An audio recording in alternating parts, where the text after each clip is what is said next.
So let me read this statement, esta declaración, this statement out loud for you. I think today is the last time that we'll play a game before 72 hours. We won't do it again without 72 hours of rest. De descanso, of rest. We asked La Liga to change the time of the game twice and they didn't do anything, but this time is the last time. So it sounds to me that our coach is a little bit pissed off. Está un poquito mosqueado. He's a little bit pissed off. And maybe, who knows, he's just sick of the nonsense, del sinsentido, of the nonsense from the guy running La Liga, as such Javier Tebas. Un tal Javier Tebas. The one we all know has a special grudge, una inquina especial, a special grudge against our team. FIFA recommends at least 72 hours between matches, especially after extra time and penalties. And Real Madrid is willing to, está dispuesto a, they're willing to take this to FIFA, which is, as you know, the highest authority in football. And if nothing changes, they will simply won't show up, no se presentarán.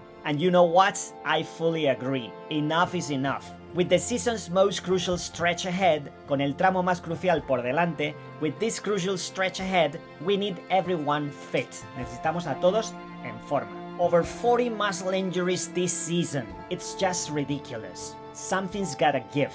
En algo hay que ceder. Something's gotta give. Other than that, Vikingos, a great 2-1 win. Well, maybe great isn't the word, but we got the job done. 2 goals from Kylian. The team looked absolutely knackered. Hecho trizas, hecho polvo, totally knackered, and you could tell because we all saw Mbappe and Bellingham at full time, hands on their knees, barely able to stand. They were dead on their feet. Estaban muertos, destrozados. They were dead on their feet. Muy buenas a todos, gente buena, buena gente, football geeks, frikis del fútbol, football geeks, and welcome to a new episode of Inglés para Vikingos. Alright guys, this is what it's like playing in La Liga Negreira, a rotten league, una liga totalmente podrida, a rotten league. One club literally paid the reference system for over 20 years, and that's the club they actually protect. Meanwhile, mientras tanto, the team that exposes, el equipo que pone en evidencia, the team that exposes this rigged system, este sistema tan amañado, gets all the hate or gets scheduled for an away match in less than 72 hours, after a grueling Champions League tie, después de una eliminatoria extenuante o agotadora, after a grueling Champions League tie. The game itself, not too much history. Vinicius was rested, Rudiger was rested, fair enough. Honestly, more players should have been. As a matter of fact, I was surprised to see as many starters as we did. But we got through it, pero al final lo conseguimos. We got through it. The first 15 minutes, a nightmare. Una pesadilla, a nightmare. The team looked sluggish, perezoso, lento, sluggish, completely off the pace, sin ritmo ninguno, completely off the pace. Exactly what you don't want against Villarreal away. Their coach Marcelino knew it and they went all in from the start, knowing Lucas and Fran were at fullback, estaban en los laterales, were at fullback. Sure enough, they scored inside 10 minutes, but just before Courtois had pulled off, he had pulled off a world-class save. But then we defended the resulting corner horribly. Villarreal just tapped it in with ease, lo metió muy fácilmente. So as I said, for the first 15 minutes, we barely made it out of our own half. Thankfully, afortunadamente, this wake-up call, este toque de atención, this wake-up call came early. The team looked so drained, muy agotado, but they finally started stringing some passes together. Pero comenzaron a hilar algunos pases. They started to string some passes together, and then, boom! Kylian's first goal. A quick 1-2 with Brahim, una pared rápida con Brahim, a quick 1-2 with Brahim, initial shot saved, but he buried the rebound, pero la clavó dentro tras el rechace, despite a crowded box, a pesar de estar el área muy poblada, a crowded box. It looked easy, but it actually wasn't. His second goal, he started to move, switched it wide to Fede, la abrió al hueco a Fede, he switched it wide to Fede, who played Lucas into the box. Lucas cut it back, la puso hacia atrás, he cut it back, Kylian took a soft touch at the edge of the box, and the moment he set up his shot, y desde el momento que se acomoda el balón, you knew it was in. Not too much to say about the second half. Some back and forth, a few half chances, but Courtois kept us ahead. Modric came on in the 65th minute and did what he does best. Slowed it down, controlled the tempo, and helped us see the game out, y nos ayudó a finalizar el partido. Arda came on late, but his decision making was pretty poor, especially in this play where he should have passed it to Jude instead of taking a hopeless shot, un disparo sin sentido, a hopeless shot. Vikingos, I'm gonna try to cut this player some slack. Voy a no ser tan duro y tener paciencia con este chaval. I'm gonna cut him some slack and I'm gonna try to speak out in support of him. Y voy a romper una lanza en su favor. I'm gonna try to speak out in support of him. I think this kid has completely lost confidence, since he hasn't had any real continuity this season. A couple of poor performances didn't help, and now he's way down Carleto's pecking order. Está muy abajo de esa jerarquía de jugadores con los que cuenta Carleto. He's way down Carleto's pecking order. But for me, the talent is still there, but it needs to be backed up. Necesita ser refrendado. It needs to be backed up with consistent minutes and hard work. I still believe in this phenomenal player. Now I wanted to underscore some of the stats today. Quería destacar algunas de las estadísticas de hoy, because the stats also tell the story of this game. Villarreal had 23 box entries and 10 shots on target, a portería, on target, while we only had 9 box entries and 5 shots on target and 2 goals. Courtois made 10 saves and their keeper only 3. As you can see, we were pretty clinical. Fuimos bastante letales. We were pretty clinical and a bit lucky in this match as well. But we got the job done, and that's what mattered today. However, one thing we never get lucky with is the stats in La Otra Liga, the Dark Negrera 1. Here things are pretty consistent, guys. We were fouled 17 times, Villarreal got 2 yellows. Villarreal were fouled just 3 times by us, and Real Madrid got 1 yellow. But this is now the amazing stat. We were fouled 11 times in the first half, 11 times, and no yellows for Villarreal.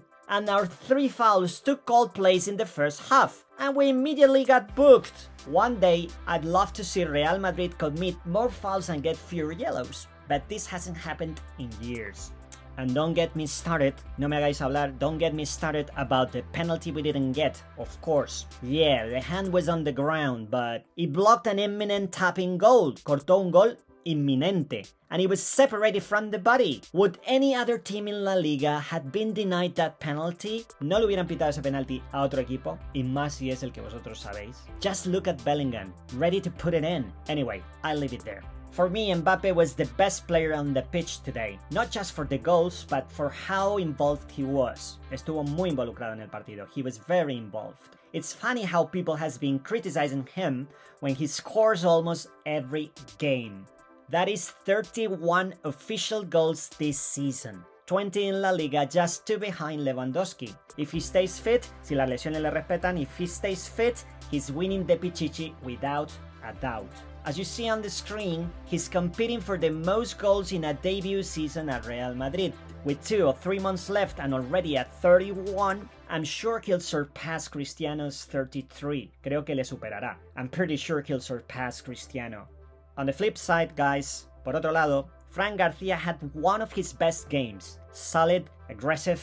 The only concern, la única preocupación para mí, the only concern, I don't know if he's ready to start a Champions League quarterfinal at the Emirates. Feels a bit too big for him, but we have to trust him. And Camavinga, top performance. Una actuación estelar, a top performance. He needed to start to regain his usual level. Injuries disrupted his season, le trastocaron un poco la temporada. Injuries disrupted him, but today he looked back to his best. You can see his heat map there, el mapa de calor, absolutely insane. The ground he covered and the work he put in at La Cerámica was unreal. Fue alucinante, it was unreal. Por cierto, ¿cómo se dice cerámica en inglés? Any guess, some of you? Exactly, pottery. ¿Y un potter? ¿Qué es un potter? Pues un alfarero o un ceramista, eso es lo que es. ¿Se podría decir entonces que Harry Potter es Harry el alfarero? Pues sí, se podría decir, ¿por qué no? Solo que it doesn't sound so appealing now, does it? No suena muy cool, ¿verdad?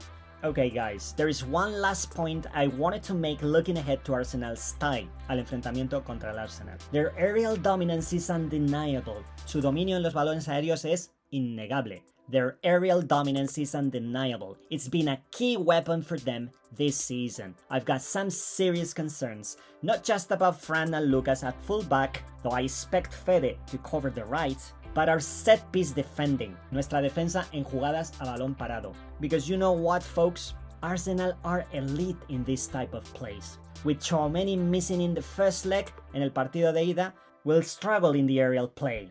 My pick of the match today? Asensio takes it. Don't forget that he started this season in Primera Ref and worked his way up to the first team.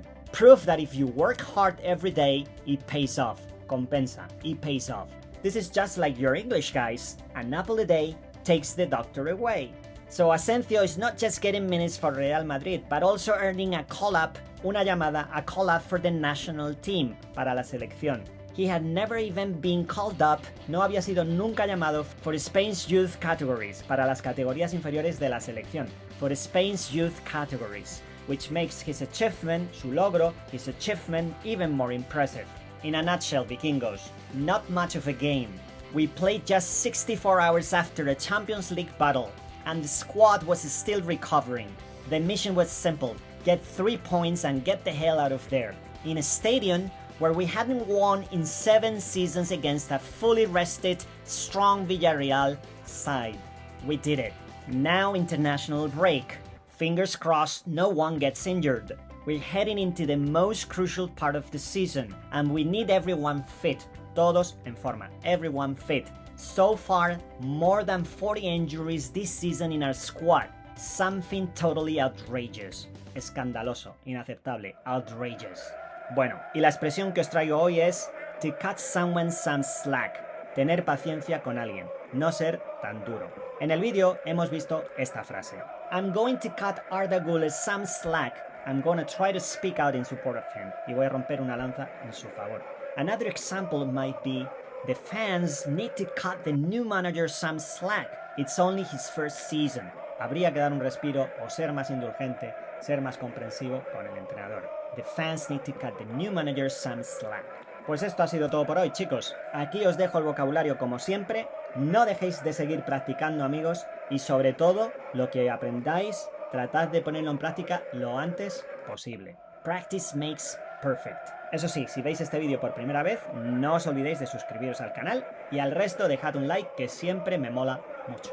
No os podéis perder el siguiente partido en casa contra Leganés, almost at the turn of this month, casi al final de este mes, almost at the turn of this month, a las 9 de la noche, un sábado, día 29 de marzo. Todos sabemos que la liga está cada vez más negra, muy negra, negreira, very negreira dark tone. But we have to keep pushing. It's our duty as a club with dignity and a team that never throws in the towel, as you know, till the end. So big hug to all of you Vikingos and see you in the next video.